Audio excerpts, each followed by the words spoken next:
It was so great. Yeah. Racing was amazing this weekend. Yeah, mildly disappointing, only insofar as so close to being top step for Yeah. the American.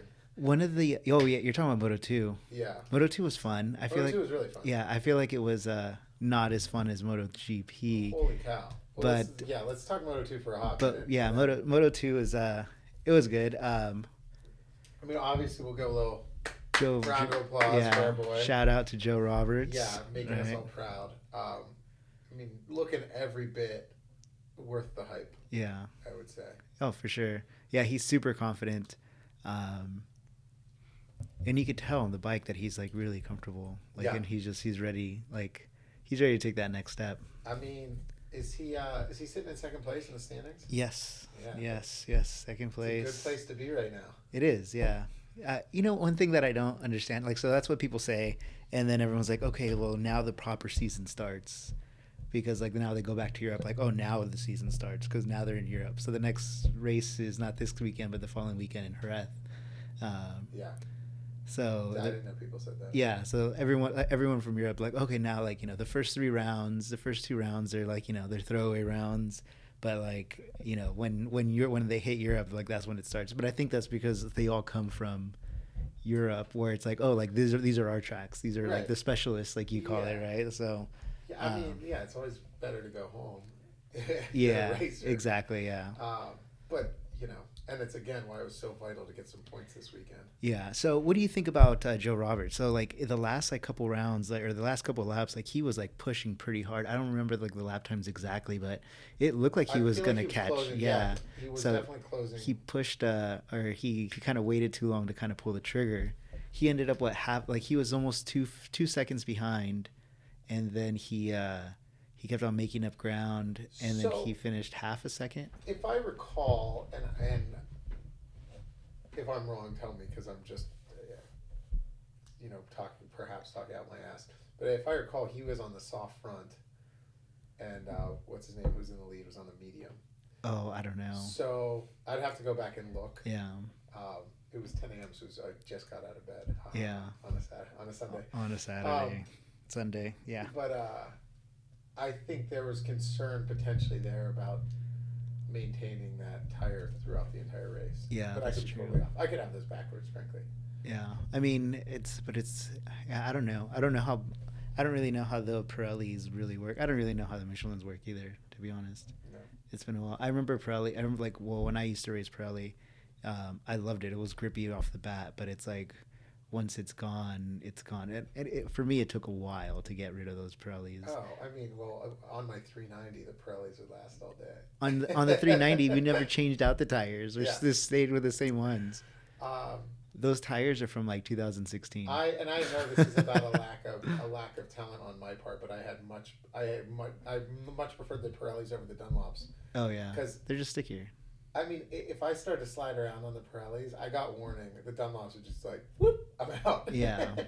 So I would crash more on Dunlops. Yeah, than we I would on we Pirellis. we crashed. That's how I dislocated my shoulder. We crashed on Dunlops. That's right, same day. We were running Dunlop Q3s. Yeah. So And again, it's not a criticism of the tire. It is a criticism of my shortcomings as a racer. Yeah. Because there's plenty of racers who have no problems on those. and I tires. think it was like all set up because like I felt a couple times the front end shitty kind of R3s. the front end was like sliding out on me a couple times. Like I just felt like just all of a sudden just we were on the same. We were both on those rental R3s. Yeah. Yeah. So again, not a criticism of the R3 as a bike, but those bikes with the horrible setup that we rented to race. Well, I mean, like that's one of the bad things about when you buy or when you rent a bike and it has, because like the R3s that we rented, they were actually all like fixed up, like so they had aftermarket suspension and everything. So one thing we have to remember is like when we buy like suspension, it doesn't automatically make it better. Now that just gives you more work for, to set up the bike even more, right? Which we didn't do. We just got on the bike and started riding. Well, so if it was, how are we doing that on the rental? Yeah, so that's what I'm saying. So that's one of the bad things about renting out a bike that has like all these performance parts. Like, yeah, like, oh, it has an exhaust, that's cool. But if it's like, if it's all suspensioned up, like, then you're going to have at least a good 2-3 hours to set up the suspension, and then give feedback. 20 minutes. I mean, as opposed to 0. Yeah. Yeah, exactly. Yeah, and maybe it's just coincidence that we both crashed that day. But we were both on rentals. We do everything together, so it makes sense. Right. I couldn't leave you in the hospital alone. No, yeah. Even though you didn't understand the assignment because you didn't need to go to the hospital. Yeah. Oh man, that was man. I had just a nothing low side. Yeah. And I swear to God, my foot hurt for like 3 months. Yeah. Like I'm getting too old for that. I mean, my shoulder still hurts. Does it? Yeah, kind of. That's really like funny. it's not. I don't know. That might not be from that. It's not that big of a deal, but like, yeah. I mean, like when I finished there, when I was doing the Ironman race and I was swimming, like I have like shoulder pain every time I bring my hand up to go into like the, the stroke or whatever. It like I could feel it just clicking. Yeah. I still have that from my motorcycle accident in 2003. Yeah. A little click. Yeah, it's a good memory to have. It's the best. Way better than pictures. The pictures are funny, actually. Oh no, I'm not talking about that. I'm talking about but yeah. I have video of you talking about how fast you are. You're like doped up out of your mind. Yeah, and they gave me. Like, what did they? You guys don't understand how fast I am, man. I was pretty fast that weekend. Yeah. I think. You weren't as fast as you claimed to all the nurses. Yeah, maybe. Were they hot? No. Oh. They were dudes. Damn. Oh man. Yeah, I don't remember that. Yeah. But anyways, Chuck Walla. That was cool. Chuck Walla, CVMA. I think so. I'm racing CVMA next season. I was your ambulance that day. Yeah. So. All right, get in. All right, let's go. I'm not closing the door for you. Close it yourself. It's so funny. No, I had high hope. I mean, I obviously my shoulder was dislocated. I didn't realize my shoulder was dislocated until after I took off my suit. I thought it was the airbag that didn't let me move my hand. Oh, yeah. And so then I'm like, hey, I need you to help me unwrap it because I can't move my arm. Yeah. Because because the airbag was still deployed, and then when they unclipped, bring it down, it was that's when I saw the bone not popping out of the skin, but you saw the bone just boop. It's pretty funny. So we had to go. We started at a urgent care. No, we went. We started in urgent care where they said we've never done this before, but we'll try. No, we tried 2 different urgent cares before we went to that one because they're all closed. It was a Sunday, okay.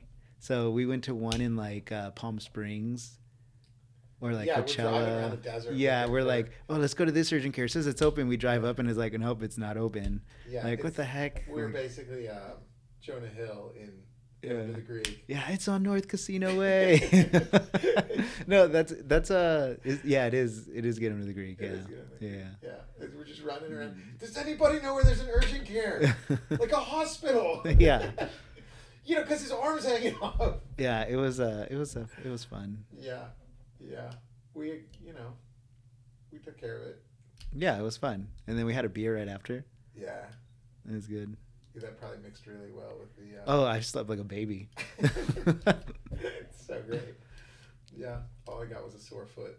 Yeah, well, it is what it is. So, yes. So we're talking Moto2, and we somehow get right back into CDMA. Joe Roberts, second place. Congrats to him. Awesome. He... I really thought he was going to... If the race was 4 laps longer, I think he catches up. Yeah, I feel like if it was 2 laps longer, it would have caught up.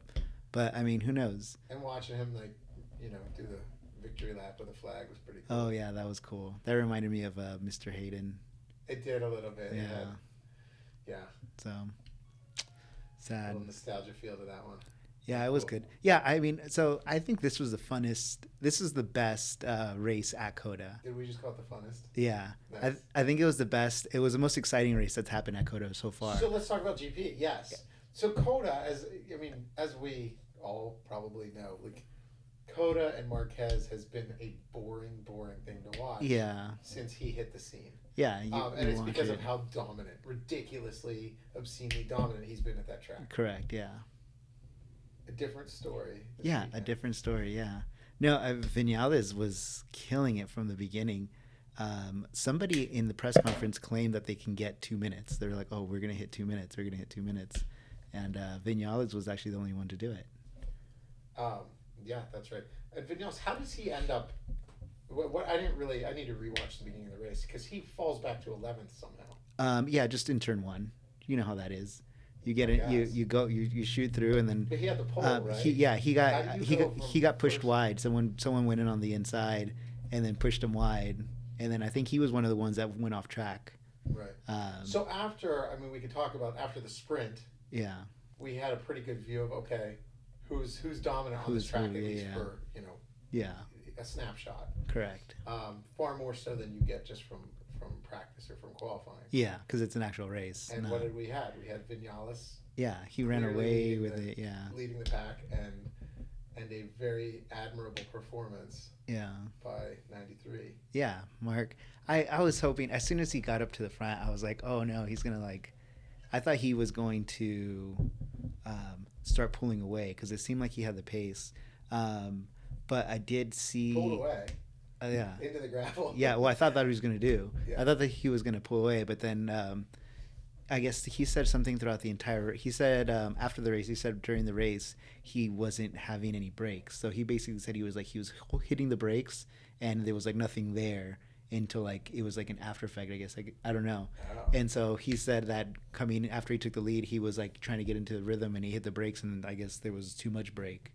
So I guess weird. It was an inconsistent brake thing. I don't know. I don't know exactly what he was talking about. So are there brakes electronic or are they mechanical? I feel like they're hydraulic. I feel like they're hydraulic.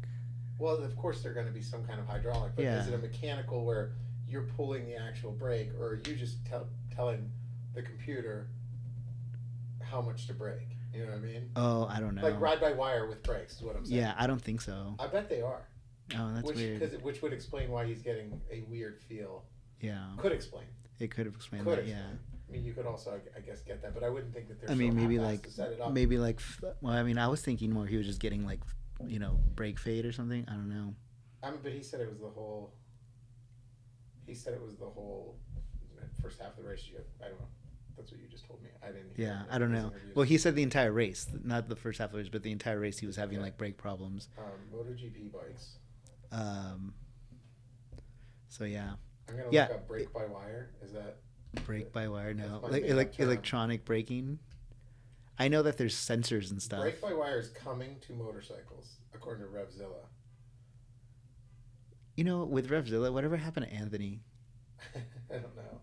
Hey, this is Anthony from RevZilla TV. The fact that they're talking about this in production brakes suggests to me that they're probably electronic braking. Well, you remember that that they a couple of years ago they had the thumb braking. Look at this BBW. Oh yeah, they did have thumb braking, which clearly is brake by wire. Yeah. And when I say clearly, I mean presumably. Yeah. Who the hell knows? Interesting. And that's maybe how they get more data from it, but still, that just doesn't. Yeah, I don't know. Yeah, this is something to, what, if Robert was with us. Electronics. I bet Robert knows all about the brake-by-wire Yeah. system. Anything Robert from MotoGP. Anything with electronics, I'm just like, I don't know. So, you're not old enough to remember. When I started working on motorcycles, everything was carbureted. Yeah. There was, I don't mean the world was carbureted, everything on motorcycles was carbureted. It wasn't, until 2001? That the fuel injection was coming in. It started to be really a thing. Yeah. Certainly late 90s before you saw it anywhere. Yeah. Because I went to American Motorcycle Institute in 96. My first bike was a 73 Honda. My second bike was a 1982 Honda. My third bike was a 1981 Yamaha. So everything's carbureted, right? Yeah. By the 90s, because of I'm sure it's because of emissions rules, these carbs got so complicated where, trying to make adjustments on your carb, it went from being fun to being a nightmare. Yeah. The last bike I tried to do it on was a GS 1000, something like that, and I took the carbs off, and I'm trying to fiddle with them because I don't, whatever. Some modification I was doing. Who knows? Because a bike guy is an idiot. Who doesn't modify their motorcycle? Yeah, exactly. In so any, I in have any these way. 4 carbs off, the back on and off again, and eventually I took them to somebody. I was like, I can't get it right, and they laughed at me. They're like, yeah, that's what happens now. And up until that point, I had fought. I'm like, I don't want fuel injection.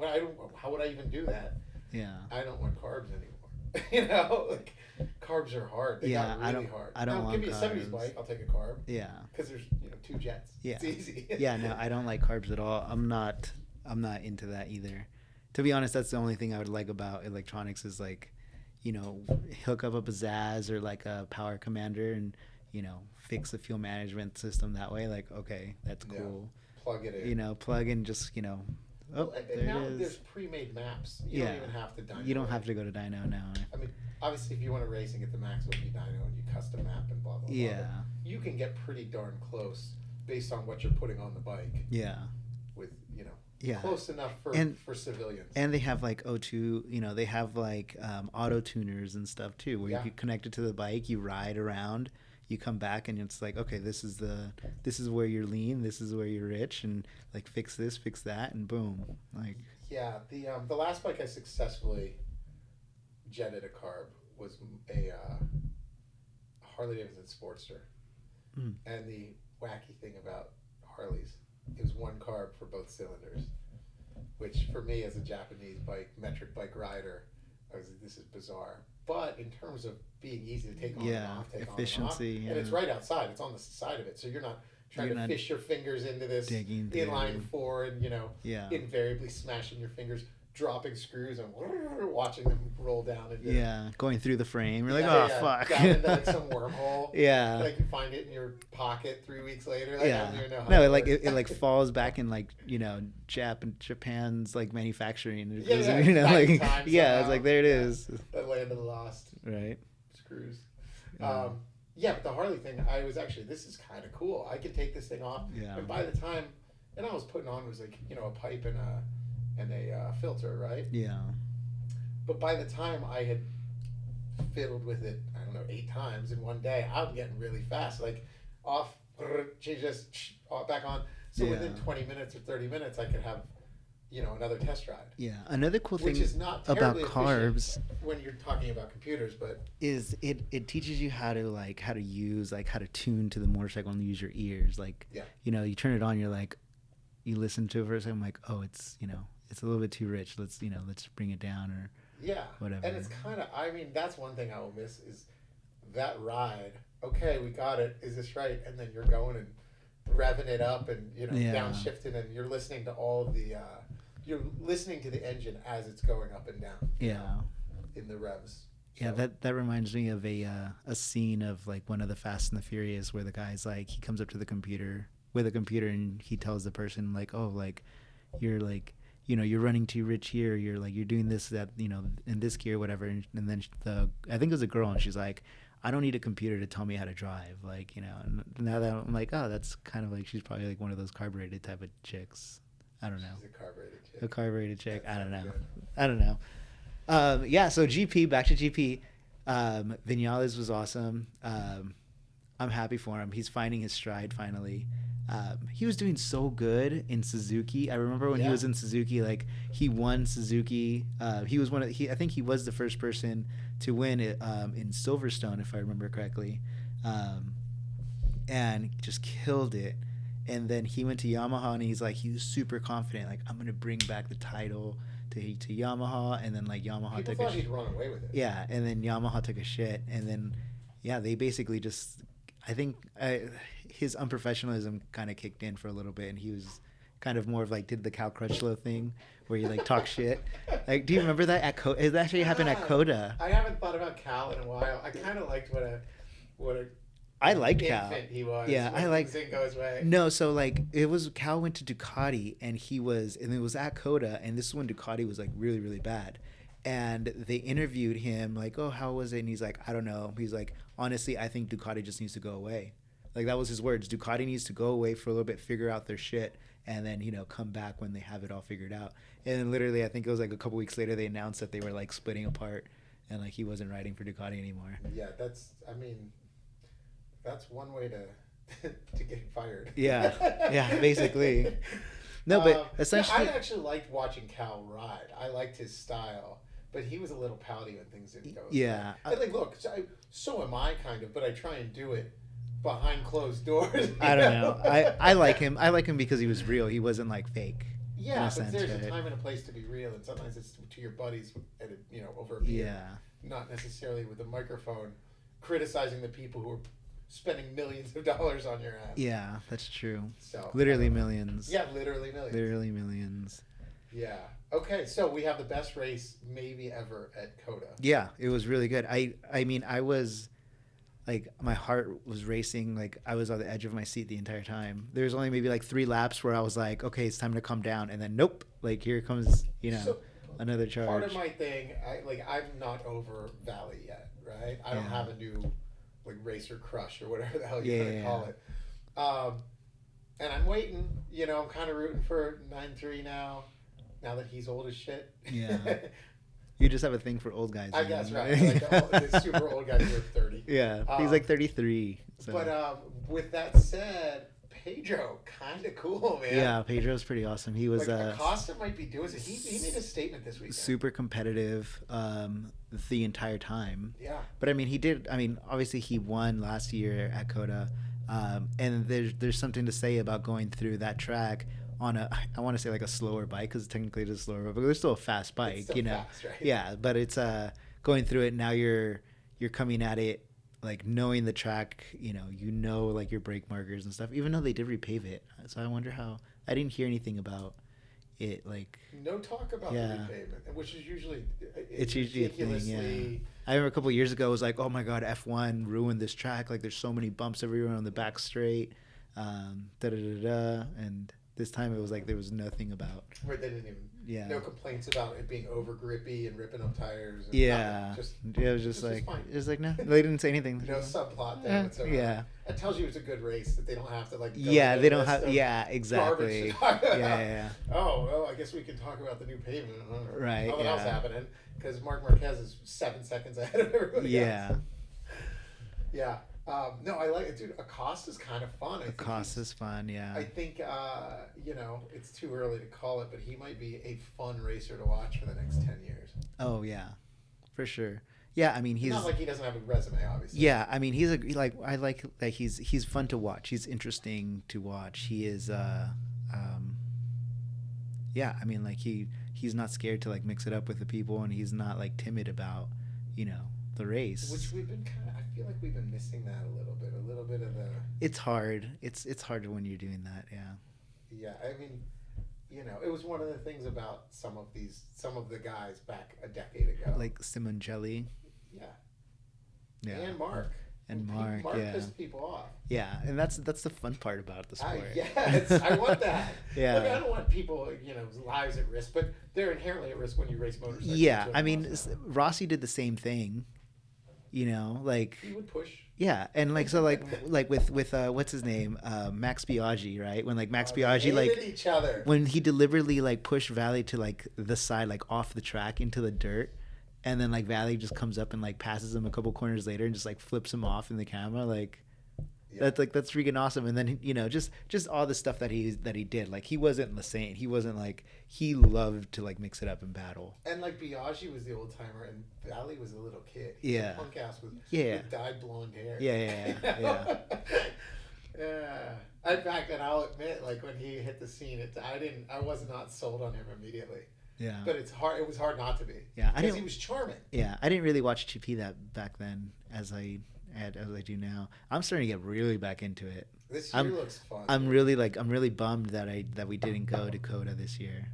I was like, we were super close. I already we planned it 3 days in advance. Yeah, let's go to COTA tomorrow. I was planning on going a couple months ago, and I was like, oh, I'm just gonna drive there. But then it's just like it didn't. Well, then we started talking about Europe. Yeah. Yeah. So, and I feel like we still need to do a Europe trip. That'd be fun. This year, boy. Speaking of which. Yeah. So obviously, GP. Ridiculously exciting race. You have Marc Marquez takes the lead and then crashes the very next corner. Correct. Cuts the front. Vinales makes a statement. Pedro's looking good. I mean, this season is not over yet. Sometimes you feel like someone's running away with it already. Yeah. It ain't over The yet. season hasn't started, according to Right. everybody. This is just a preview. But something else happened this weekend that I find particularly awesome. You're talking about KDJR? Yes, sir. Yeah. Yeah, so the MotoGP Red Bull Rookies Cup had testing this They weekend. did, yes. I got some behind the scenes. I spoke to his dad on Sunday. KD. Yeah, KD, not JR, just Yeah. KD. Yeah. Yeah, they're super pumped. He's super happy. He said he got on the bike, so I think he was, I don't know if I'm allowed to say it, but I'm going to say it anyways. He said he was after the test. Wait, who said? Christian Daniel. Senior? Yeah. Okay.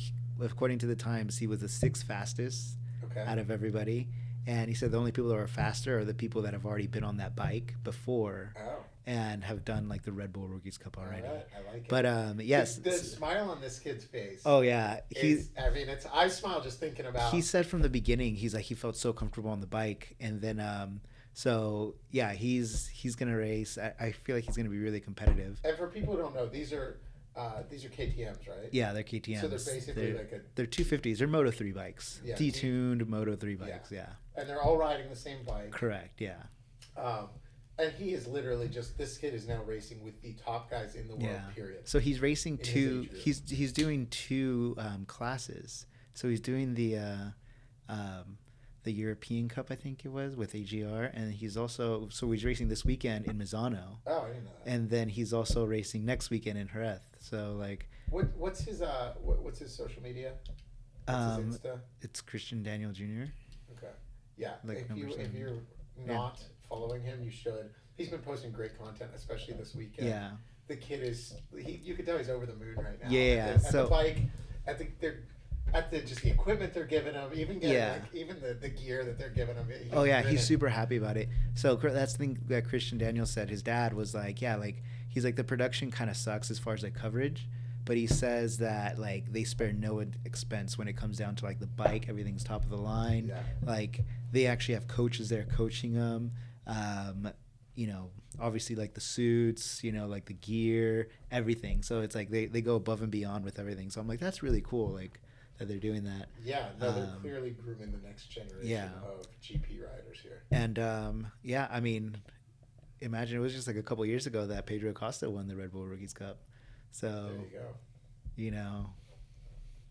Yeah, I mean, obviously that's the goal. Yeah. So I mean, these guys moved out to Spain to do this professionally. Yeah. So the goal is not to.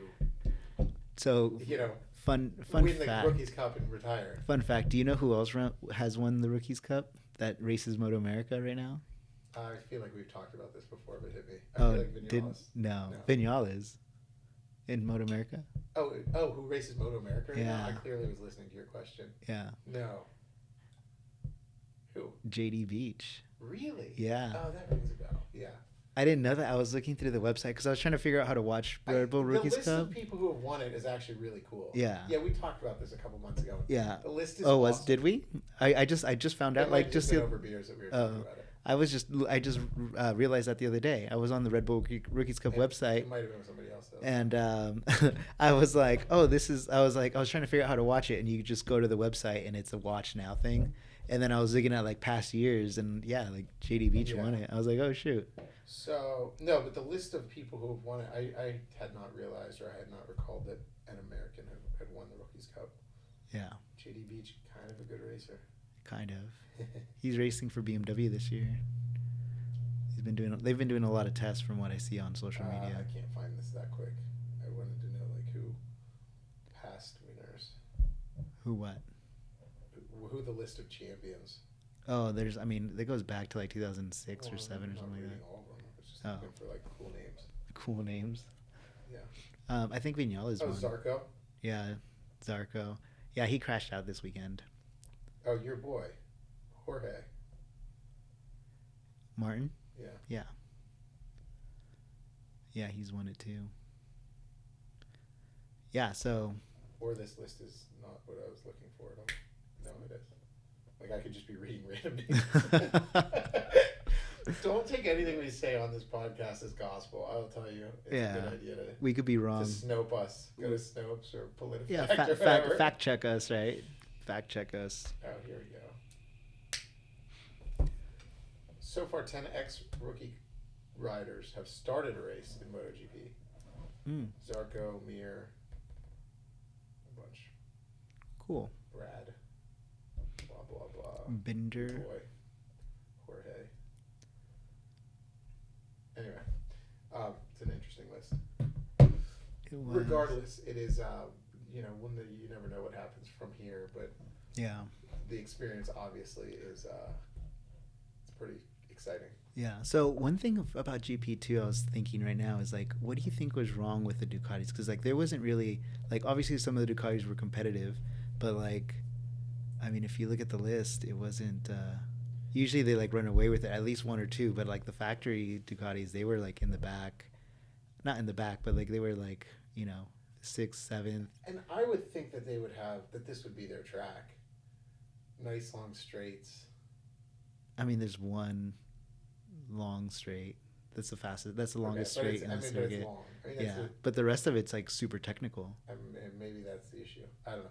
As somebody who has never taken to Ducatis particularly, I mean, I think they're gorgeous. Yeah. But I mean, I had one Ducati track bike and I promptly crashed it. 749. Yeah.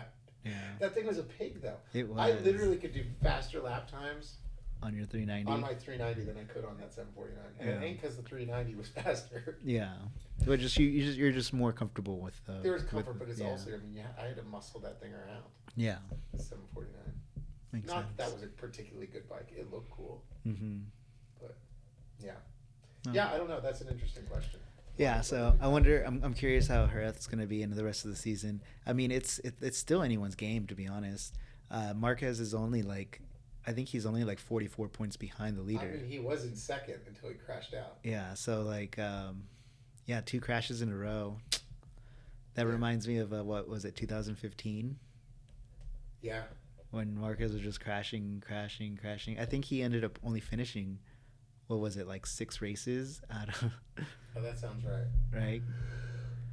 So, but it is. So, have you ever ridden COTA? No. No, neither. That's one of the reasons I wanted to drive up there so I could take the bike and go ride it, because that'd be fun. Even on the KTM, it would probably be so boring in the back straight, but still. So what? Just sitting there. Yeah, when it's hitting the limiter. Yeah. Yeah, we were talking about that the other day. You know how good your corner your exit is on that last corner before the straight. Yeah, that's at Willow, for sure. Because there's an auto club too. Yeah, that's how I could judge how good it. Yeah, depending on when you started redlining. Yeah, exactly. Although I will say, if I wouldn't redline early enough, like if I would redline just before turn 1, it would scare the shit out of me, because that turn 1, it's. Oh, that's like one of my favorite turns. You're going through full speed, like wide open. Yeah. So when you're like getting that red line thing happening as you're entering that. Oh yeah, I could see that. I could see that, like unsettling the chassis. Yeah. Having flashbacks, like. No, I remember. Like, slightly shitting myself in that turn. Yeah, I remember on the SV it was so much fun, because like I wouldn't redline it, but like I remember coming up to him and I was like 6th gear, and then I just downshift into 5th, throw it in left, right, left, and then just give it wide open, and then shift up, and then quickly shift down to 4th, and then take that chicane. Weira had to start like instituting penalties because people were just blowing through turn 1. Oh yeah. Which is like, and no one cared. How would you not care? Yeah. You're just like, why even? Okay, I'm gonna skip from turn 1. Like I'll just halfway back across. to turn 4. Who needs that? Yeah. I can go faster if I don't do it. Yeah. Yeah. And the reason going straight is faster than turning. Yeah, I think one of the reasons that they even put that turn there is because you're already hitting, like, depending on the bike, you're already going super fast. So that's just to slow people down to get to that next, into that turn. I mean, on that 390, you just keep it pinned. Yeah. Yeah, but imagine like on a on a big bike, like a leader bike, like. I don't even know. I honestly have no idea how you negotiate that on a big bike, and I don't know how somebody could. I'm saying I don't know how to do it. You have to use the brakes for sure. I would think so. Yeah, you're on the brakes. I didn't have that kind of bike. Yeah. I would just take the brakes off my bike. Yeah, I mean that's why it only has one disc brake. Like one. I mean, you use a lot of engine. I used a lot of engine braking with that thing. Yeah. And it's not because you necessarily wanted to, but you're kind of, you're downshifting and it's such dramatic changes. Yeah, it has fly-by-wire though, doesn't it? You can take that off. I know Robert. Like I remember when Robert Pierce let me ride his R6, and I didn't know that because it was fly-by-wire, so he took his engine braking off completely. And I was coming up to the first corner, and I'm used to having engine braking, so I'm like, I just kind of roll off the throttle, thinking like, oh, it's gonna slow down, and nope, it didn't. It just went straight. I'm like, holy shit. Well, I would, as I'm going into a corner and I'm downshifting, boom, boom, and then I'm like popping the clutch as I'm letting that rear wheel move a little as I'm coming in. Backing it in. Yeah, backing it in, whether or not I'm backing it in or just getting squirrely as I'm going in, because there's some hard braking at Auto Club. Yeah, there's some. A couple spots, anyway. Yeah, that around going back around the end of the back straight, you have to brake pretty hard to throw it in, right, left, and the first, is that like turn 4 that gets you like that first hard left? Yeah. That like you're basically mowing the grass on that left. Yeah, turn. I passed so many people there. Oh, so that's the best spot. Because everyone goes wide, so I just kind of like. You just stay on the inside. I mean, I cut in on the inside a lot sooner, and then like just. I think I have a video of me going from like I started like dead last in Wera, and I went from like last to like second place or third place. It's actually, that was where like being a track specialist was awesome for me, because all these guys who were the expert with all their points, and that's my spot. I just pass them all right there, like. Yeah, basically, and then they pass you going. Yeah. It takes them 10 turns, but they catch up. Yeah. Dang it. Almost had you. Yeah. To quote your movie. Yeah. The Fast and Furious. There it is. Yeah. AKA Point Break 2. Yeah. Point Break 2. Yeah. Rumble Strip Racing. Rumble Strip Rentals. Yeah. Is looking good. It is looking good. They did their first event, right? They did, yeah. They've done a couple events. It's all. He sent me a picture. They gotta paint those wheels. Yeah. Do you like the blue wheels? No, of course not. It doesn't match. But it's. We are, it's a process. It's not like, No, yeah. I'm not being impatient. I'm just making a general statement. Yeah. The fact that but I think that I'm itching to get up there. But I think about it every time I think about it. I'm like, that's a far drive. It's like a 10-hour drive. Why are you driving? Well, I'm just saying, like, if we wanted to drive, it's like a far drive. That's why God got us a plane. Yeah. Yeah, so that'd be fun to go up there. Somebody got us a plane. Yeah. No, let's pick a weekend. I thought we were gonna go a couple weeks ago, and then everything. Well, I mean, and then rain happened. Yeah, the weather has just been really bad. Yeah. It's No, that I don't want to do. I don't want to fly 3.5 hours to get up there and not ride. Yeah. No, thank you. Yeah, exactly. 3.5 hours in our plane, not in a commercial jet. Yeah. Yeah. But so let's pull up the calendar again and try it again, because hopefully the rain's done. Yeah, hopefully. I don't even want to look at it and it's always a Saturday too. Yeah. It's always a Saturday that it rains, and it's frustrating. Yeah. This past Saturday. Oh, yeah, because it rained this Saturday. Every Saturday it rains. Yeah. Except for my Ironman weekend, it rained like the Friday before, so they did something. Yeah, it has been a rainy season this year. But we're still in a drought. I was just going to say that. Somehow we're still in a drought. We will, like 6 weeks from now, we will get a stern warning from our fearless, our fearless leader, our elected officials. Clowns. Well, it's a drought year. Yeah. If this is a drought year, we're in trouble. We have to save the little fish. That's the reason we can't collect water, right? Because there's a little fish. It's illegal because it messes up the environment. Somebody's making money. If we can't collect water, somebody is making money off that. I guarantee. I don't know who. I'm not smart enough to figure out why. Aquafina. Smart water. I don't know. Yeah, it's all that Aquafina money. I mean, Aquafina is that's Pepsi. Is it? Okay. Yeah, so it's not like they're a small company. Yeah. Yeah, it's the Dasani. The Dasani, yeah. A Voss. It's a Voss. The only reason I know that, by the way, is one of my buddies works for Coke. Oh, that's funny. And he saw me drinking Aquafina. He's like, "What is that shit?" Like,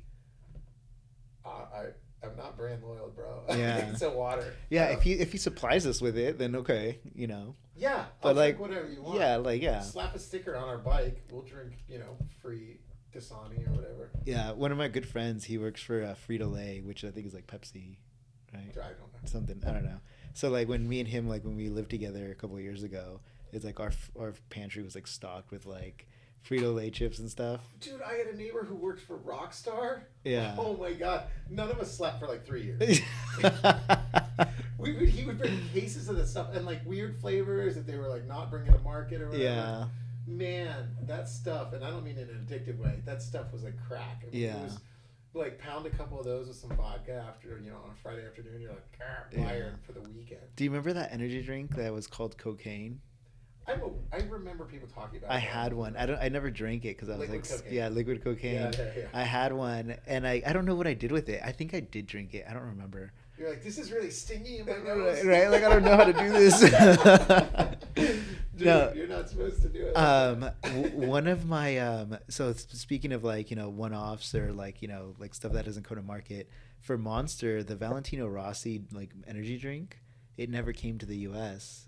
But I had a friend that went to Europe, and I told him like, hey, can you bring me one? So I still have one. Oh. And they just gave me one. I was like, I wish they would have brought me like two or like a case or something so I could drink it. And I'm So curious. You just kept it? I'm curious to see what it tastes like because I have it. I have it, right? Yeah. It'll help you go back in time. Yeah. That's really funny. We just need to buy a hot tub. We have a hot tub. Oh, well, here. Yeah, we should have a hot tub here. That would be so cool. Yeah. I don't know how that would like work, but how we would work. Right. I know how we would work. That's funny. Yeah. I almost got that thing. I didn't want to because I just didn't know exactly where I would set it up. But it's like the cold plunge. It's a cold plunge, but you could also turn it into like a hot like jacuzzi thing. It's made for like 2 people. It's a small little thing. I'm not saying we're gonna do it together. I'm just saying like I almost bought Shotgun Big Spoon for I wanted it just more for recovery, but like I don't know. I'm still not like that convinced in it yet. Yeah, no. Or just being in cold. Like I hate the cold. Why am I gonna subject myself to that? Oh, the cold plunge. Yeah. No. Maybe the jacuzzi one, but I still don't want a 2-person. I'd rather get a sauna if because they make those like sauna ones, but still even then I don't know. So I guess we should talk shop for a minute. Anything cool happening here? We're having the firm is having a banner year already. A banner? Banner year, like a kick-ass. Oh yeah. Oh, May 4th, we Josh Heron is doing a ride. Yeah. So if you guys didn't know, we're sponsoring Josh Heron, and it was only supposed to be like a social media thing, but he's very kind enough to actually put us on his leathers. Well, it's because we started yelling at him about the fact that there's no social media. Yeah. Did you like that? Did you like his conversation with himself? Actually, it was great. The it one was really, post he's done was phenomenal. Yeah, it was really good. He just needs to do like 11 more of those. We love Josh. I know that it's coming up with fresh content is not always the easiest thing to do. So we're gonna help him out. And I think he even makes fun of that. Like, what the F am I supposed to say? You're lawyers. Like, you guys shit is boring. It's not actually, but Yeah. So what we're gonna do with him is we're actually going to be doing a lot of giveaways with him through his and our social medias. Yeah. So we're gonna give away something at least once a week, and then once a month. The first month we're gonna try it out and see how it works. But we're gonna give away a helmet, a custom made Josh Heron KYT helmet. That's super cool. So if you guys come to the ride May 4th, we're gonna start at Huntington Beach. He's gonna start at Huntington Beach, and we're gonna ride here to the office. You need to meet him there. He's gonna give away a raffle ticket. Okay. And then that same day, when you guys ride here to our RiderzLaw headquarters, we are going to pull a winner, and you have to be present to win. So if you get here and you don't and you leave, are you doing the ride? No, I'm here setting up. Oh, okay. Because I think maybe we do a second winner with the poker cards. Oh. Not for a helmet, but for something else, like a gift card for Cycle Gear or something like that. Oh, that'd be cool. Yeah, I know. He's trying. So this is all like, it's already set in stone, but we're trying to add more stuff to it. We got like a photo booth. The photo booth. It's gonna be pretty sick. Yeah. We also got so Josh is gonna get maybe a couple of his other vendors to come down. So GoPro might be here to give away some stuff. KYT might be here as well. And then his new vodka person, or I forgot what it's called, but it's like a it's like a seltzer vodka thing. Oh, right. He said he's gonna ask them if they wanted to come, so it'd be cool to have them be here as well. They should stock up our bar. We could we can make it into that's true. That's a good idea. We're gonna turn it into an actual party. Vodka. Yeah, good boy. Good boy vodka. Good boy vodka. Yeah. So we're going to let's see what we have. Let's see how many people turn up. I know Josh already posted on social media, and for email, so we can send out invites and details. He already got like 75 people that are like terrific. Lock my door, please, because I will not be here. Yeah. No, I'm gonna lock the entire working part of the office. That's what I mean. Yeah. Shut down the law part and leave the bar open. Yeah. My God. So if you guys didn't know, we have a big, we're kind of in a warehouse kind of building. So the front part is all business. We're basically, we work in a mullet. And then the back part is all party. It is the law firm version of a mullet. It's business in the front, party in the back. Yeah. So it's going to be fun. I mean, we have a poker table, we have pool tables, we have a bar, we have like a lounge, like area with like some TVs and it's kind of awesome. I love it here. We have an arcade game. That's one of the reasons I never leave this place, because one, we're always working, and two, it's like, why go anywhere else? Yeah, if I need a break, I just go into the party part. It's not even a man cave. It's too big to be a cave. Yeah, it's a man place. Something. Yeah, man castle. Yeah. I mean, we even have like what is that, like a bubble hockey? Yeah, we have everything. Yeah, if you don't know what that is, you gotta Google it. It's like an awesome game from the 80s. Yeah, 90s. It's fun. They used to have that like Chuck E. Cheese in arcades. Yeah, and then really good. on the weekends, when we're here on the weekends, that we have a big empty parking lot, so we're gonna get some little mini bikes, and we're gonna just go like practice, just do some like technique training. We're gonna set up our own little apex. That'll be dope. We're gonna get in trouble, but that'd be sick. I don't think we'll get in trouble. We're friends with the security. We feed the security guards now. Yeah, the security guard loves us. Showed him the Uncrustables. Yeah. So it would be fun, actually. It's just people just want so much for them, for what they are. Oh, for the mini bikes? Yeah. Yeah, we'll talk to Fam's dad. Yeah, that's what we always say. So like we he had one for me like 5 years ago. I just never pulled the trigger on it. Yeah, so like, because I see him on like the Facebook Marketplace all the time, but it's like some of the guys are like, oh, like I want $7,000 for it, and I'm like, you want a $7,000 for a XR like a little like KX65? What are they like, making that's electric these days? Anything that's good in the mini? Oh, I don't know. Because it'd kind of be nice if we could just unplug it, go out, ride, and like zero maintenance. In here, yeah, that's true. Zero maintenance is clean, and I'm not you know me, I love petrol, but for something like that, and it's not loud, so we could like so there's like stealthy. Yeah, all you hear is and they see people are stupid. They think you're wholesome if it's electric. Like I'm referring mostly to the parents in my neighborhood who would scoff at the idea of giving your kid a mini bike. Like, oh, what kind of parent would put their kid on a motorcycle? Here's an e-bike that goes twice as fast and makes no noise. Go kill yourself. And it has so much more torque. Like it's like it's 0 to 100. Like, and the no noise means the cars can't hear you. And for sure. So my point is, let's use that bias in our favor. We get little electric mini bikes. Right. The security comes. Hey, you guys are gonna be, but it's electric. Yeah. Oh, okay. Yeah. I don't think they'll say anything. If there's no noise, they won't care. Yeah. What are you guys doing? Yeah, cool. That's true. That's what we'll get. Yeah, that is true. I mean, even if we're just right here, I'm not saying use the entire parking lot. Even if it's just the back part, like we could just set up like figure eights and just do like a big oval. I guess That's what I used to do with my kid. Yeah. And actually, he had an electric, like a little Razor, one of those. Oh yeah. It's like when he was 4. Yeah. I would set up like a little, serpentine for him. Yeah. And then as I watched all the dad's kids break legs end up in the ER. I'm like, why am I wanting my kid to race motorcycles? He can be stupid on his own dime. Yeah, that's true. So, and anyway, and mom didn't love it, and 1,000 other things. But it was still kind of fun to start teaching him how to tear it up on it. Yeah, I mean, it's good to understand how to ride it, just in case he wants to. Like now he has the. I don't want him riding on the street. Yeah. But what am I gonna do? I ride on the street. Yeah. It's coming, man. I mean, but your kid seems like he's more into like football and like traditional sports. Yeah, for now. Yeah. So was I when I was 12. I was. I had a mini bike. I don't know. Who knows? Yeah.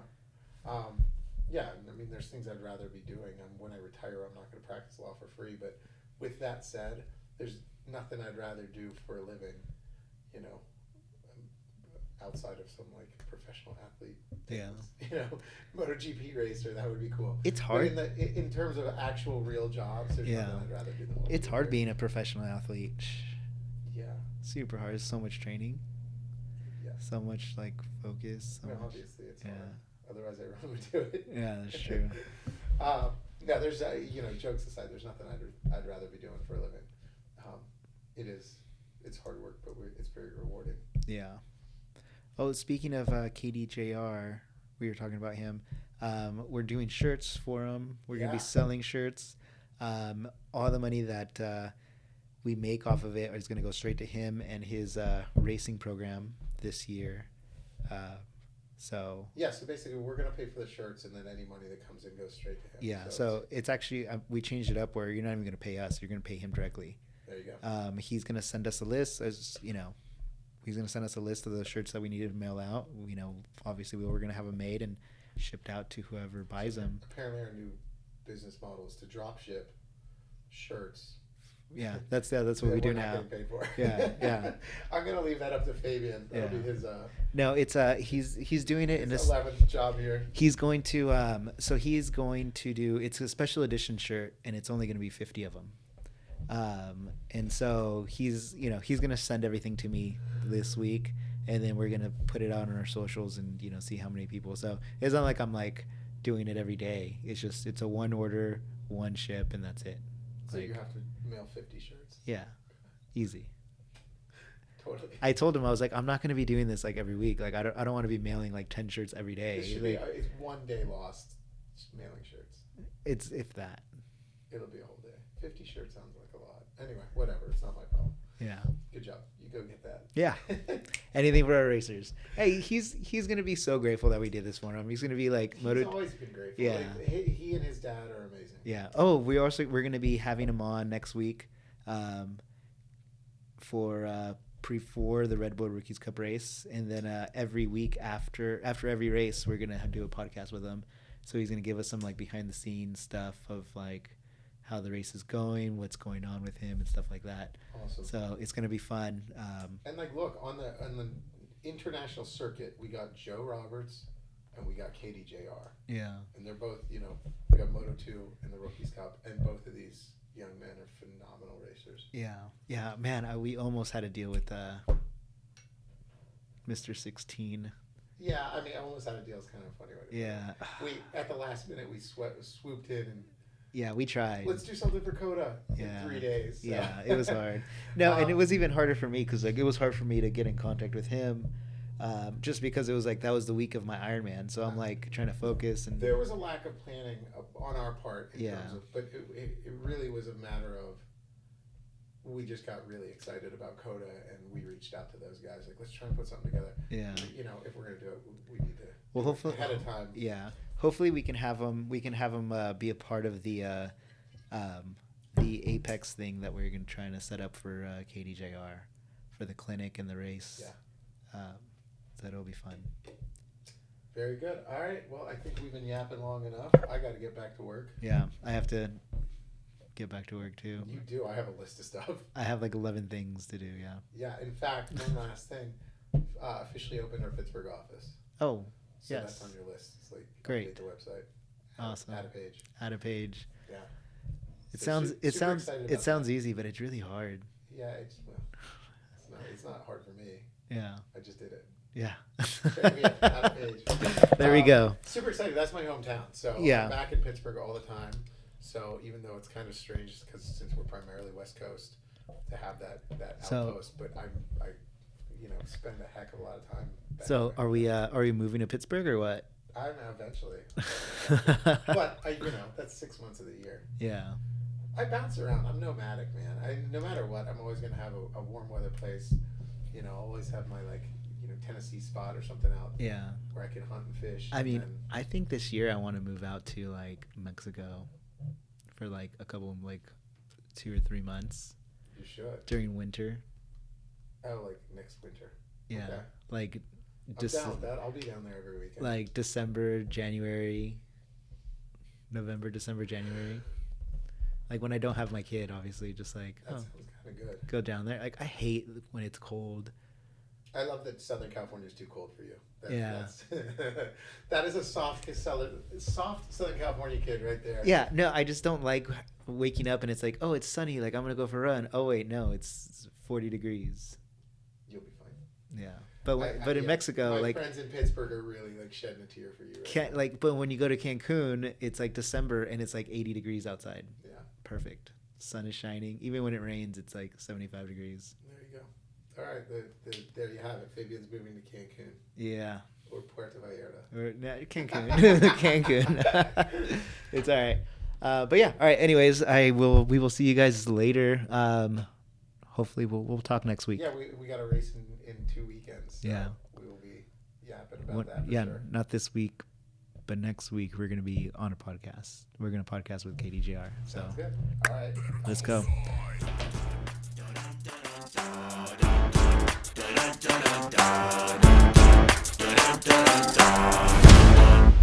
Better call Saul.